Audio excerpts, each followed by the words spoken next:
Varicose veins కి సరైన చికిత్స కోసం సంప్రదించండి ఎవిస్ హాస్పిటల్. నమస్తే రమ్మగారు. నమస్తే జయ. రమ్మగారు, గ్యాస్ట్రిక్ సమస్య భలే బాధ పెట్టేస్తుందండి. ఎంత అసలు దీనికి కూడా ఇంత ఇబ్బంది అనిపిస్తుంది, కానీ అల్లకల్లోలం అయిపోతాం రమ్మగారు. గుండెలు నొప్పి వచ్చేస్తుంది, ఎడచేయి లాగేస్తుంది, పై ప్రాణాలు పైన పోతాయి. ఏం జరుగుతుందో అర్థం కాదు, ఉక్కిరి బిక్కిరి అయిపోతాము. అవును, ఒక్కొక్కరు ఒక్కొక్క రెమెడీ చెప్పేస్తూ ఉంటారు. అయి తాగు, ఈ తాగు, ఈ మింగు, అయి ఉయ్యి అని కదా. ఏదన్నా అంటే గ్యాస్ట్రిక్ సమస్య అసలు రాకుండా ఉంటే జాగ్రత్తలు ఏమన్నా తీసుకోగలిగితే తీసుకోవటం. మీకు తెలిసిన పాత రెమెడీస్ ఏమన్నా, హోమ్ మేడ్ రెమెడీస్? ప్రధానమైనది జయ గ్యాస్ట్రిక్ ట్రబుల్. ఇది వరకు ఇంత ఉండేది కాదు. ఇప్పుడు మనకి స్ట్రెస్ రిలేటెడ్ ఎక్కువ. స్ట్రెస్, సమయం లేకపోవటం, ఏమంటారు అదేమంటారు, వేళలు, భోజన వేళలు సరైనవి కాకపోవటం ఒకటి స్ట్రెస్, కాలాతిక్రమణ చేసిన భోజన వేళలు, తర్వాత ఏమో నానా రకాల ఫుడ్స్, ఎన్నో రకాలు విరుద్ధాహార భోజనాలు ఒక్కొక్కసారి, అవి కూడాను ఎప్పుడు వేళ తప్పి తినటం. మార్నింగ్ బ్రేక్ఫాస్ట్ పొట్ట ఖాళీగా ఉండి ఉండి ఉండి ఉండి హెవీగా తింటాం. ఆ తినేటప్పుడు కూడా మితాహారం కాకుండా అమితాహారాలు. కొంత టైం గ్యాప్ ఇచ్చేసామంటే మళ్ళీ తినేటప్పుడు ఎక్కువ తినేస్తాము, అదొక ప్రాబ్లము. తర్వాత ఈ బజార్లలో రోడ్ల మీద తినడం, బాగా బయట ఫుడ్, అది పెద్ద కారణంగా ఉంటుంది. స్ట్రెస్ని మనం ఏం చేయలేం. మన ఉద్యోగపు వేళలను బట్టి మన భోజన వేళలు ఉంటాయి.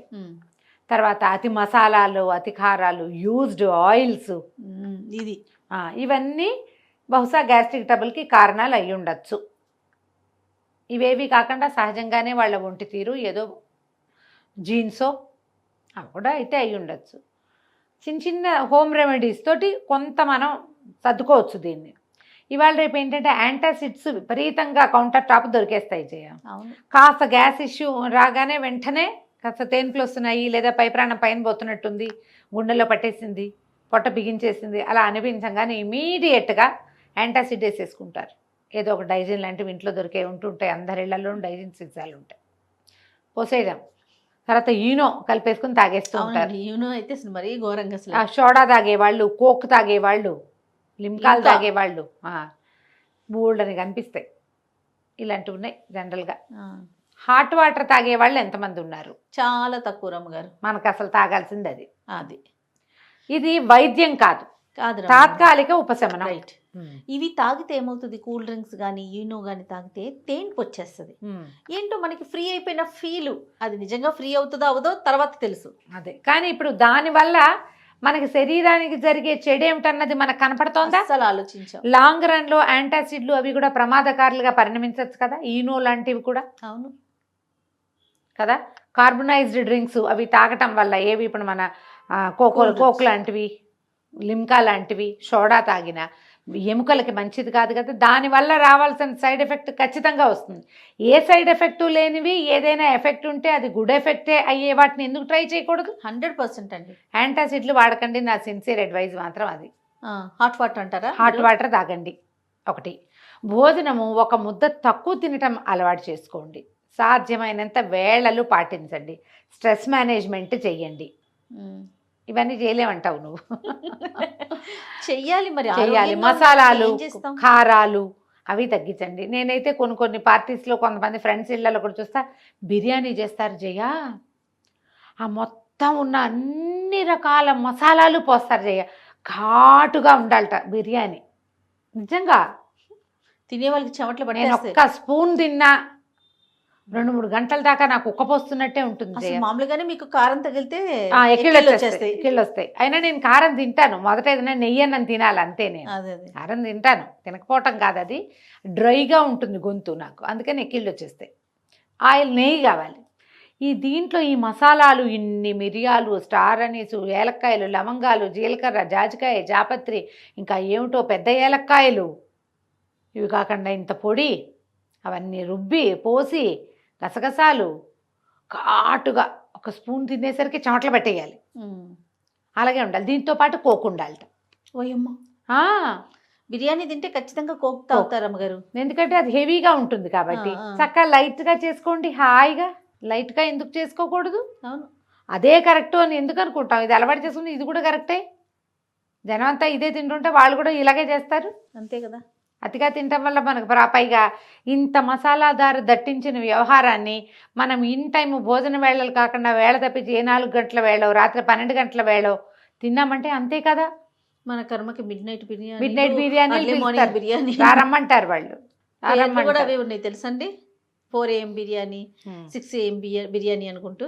తర్వాత మీ ఆరోగ్యానికి వాడెవ్వడు గ్యారంటీ ఇవ్వడు నాయన. మీ బతుకు మీరే బతకాలి, మీ పొట్టలో మంటని మీరే మోసుకోవాలి, మీరే మందులు వేసుకోవాలి. ఏదైనా తప్పి తగిలి మన కర్మగాలి పెద్ద జబ్బు వచ్చిందంటే బతుకంతా తిండికి వటించి ఉండాలి, ఏమీ తినకుండా. ఎందుకు చుక్కోవాలా? కంటి నొప్పో పంటి నొప్పో అంటే పైకి వాపు కనిపిస్తుంది, ఈ కడుపులో మంటకి సమస్యకి కనిపించదు, చెప్పలేము. ఈ మంట, ఈ గాలి, పొట్టలో కదులుతున్న గాలి ఎంత ఇబ్బంది పెడతాయి. ఎంత గాలి ఎంత అవసరమో అంత అనవసరం కూడా. ఉక్కిరి బిక్కిరి చేసేస్తుంది. బేసిక్ రూల్స్ కొన్ని పెట్టుకోవాలి జయ. వేళ పట్టున ఆహారము, సాధ్యమైనంత ఇంటి భోజనం, సాధ్యమైనంత సాత్విక ఆహారం, అన్నిటికీ సాధ్యమైనంత రాసుకోవాలి. ప్రతిదానికి అదే అప్లికేషన్. మీరు భోజనం హెవీగా అయితే ఒక గ్లాసెడ్ వేడి నీళ్ళలో కొంచెం నిమ్మరసం, చిటికెడు ఉప్పు వేసుకుని తీసుకోండి. నిమ్మరసం వల్ల ఏమవుతుంది, మన ఫుడ్లో ఉన్నటువంటి ఐరన్ కంటెంట్ ఏమైనా ఉంటే ఫుడ్లో పదార్థాలు ఐరన్ ఒంటికి పట్టిస్తుంది. కొంచెం పొట్టకి తేలిగ్గా ఉంటుంది, మెల్లిగా డైజెస్టివ్ సిస్టమ్ స్పీడప్ అయ్యి చకచకా వెళ్ళిపోతుంది పొట్టలోంచి కిందకి. ఆల్రెడీ అది వేడెక్కుంటుంది. ఇంకా వేడి నీళ్లు కొంచెం మరి చాలా అన్ని తాగకండి, కొద్దిగా తాగండి, కొంచెం తాగండి.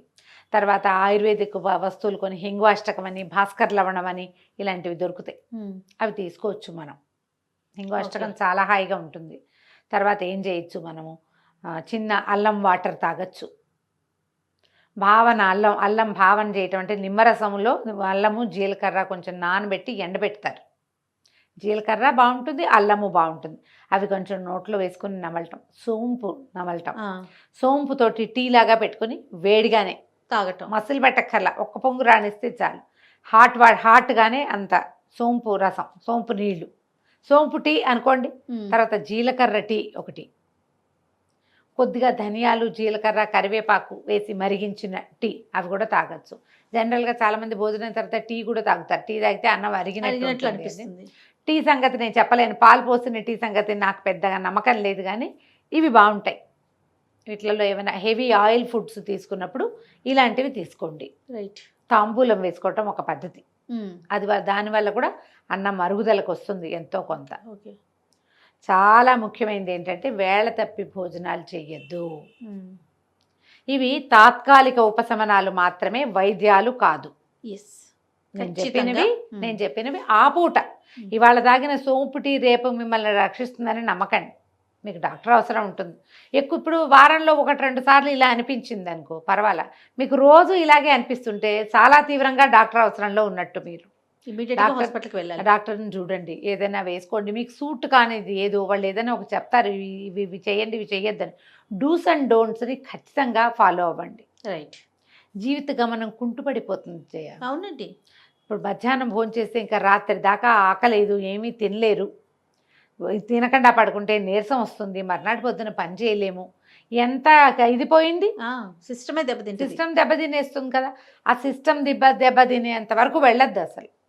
కొంచెం ప్రెగ్నెన్సీలో ఉన్నప్పుడు ఈ ఇష్యూ ఉంటుంది, పొట్ట పైకి పెరుగుతూ ఉంటుందిగా, పెరిగేసరికల్లా వీళ్ళకి అన్నం తినలేరు, అరుగుదలకి రాదు, తేన్పులు, చాలా బాధపడుతుంటారు. ఓకే, తర్వాత మళ్ళీ లేట్ 30s నుంచి స్టార్ట్ అవుతుంది ఆడకి మొక్కి ఎవరికైనా కూడా. మెనోపాజ్ వల్ల కూడా ఇలాంటి సమస్య రావచ్చు. కొంతమందికి PMS పీరియడ్స్కి ముందు ఈ సమస్య కనపడుతుంది. 40 వచ్చాక అందరికీ కనిపిస్తుంది. అన్నం తిని కూర్చొని పనిచేసే వాళ్ళకి ఈ ప్రాబ్లం రావచ్చు. మీరు ఎక్సర్సైజ్ ఉంచుకోండి అవసరం.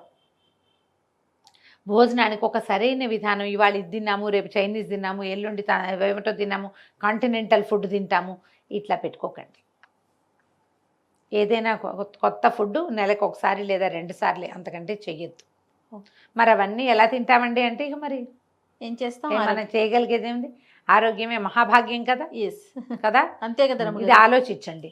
తర్వాత ఏంటంటే మనకి పొట్టలో గాలి బంధించినట్టుంటే మనం బొడ్డు చుట్టూతా క్లాక్ వైజ్ మసాజ్ చేసుకుంటే కొంచెం 2-3 తేన్పులు వచ్చేస్తాయి. అప్పుడు కూడా కొంచెం బెటర్ అనిపిస్తుంది. మీరు విధానాన్ని బట్టి మీకు ఏది సూట్ అవుతుందో చూసుకోండి. హాట్ వాటర్ సూట్ అవుతుందా, లెమన్ వాటర్ సూట్ అవుతుందా, జీరా వాటర్ బాగుందా, సోంపు వాటర్ బాగుందా, ఏవి బాగున్నాయో చూసుకుని వాటి వైపుకి వెళ్ళండి. రైట్. డాక్టర్ని మాత్రం డెఫినెట్గా కలవాలి. నమస్తే అండి. నమస్తే జయ.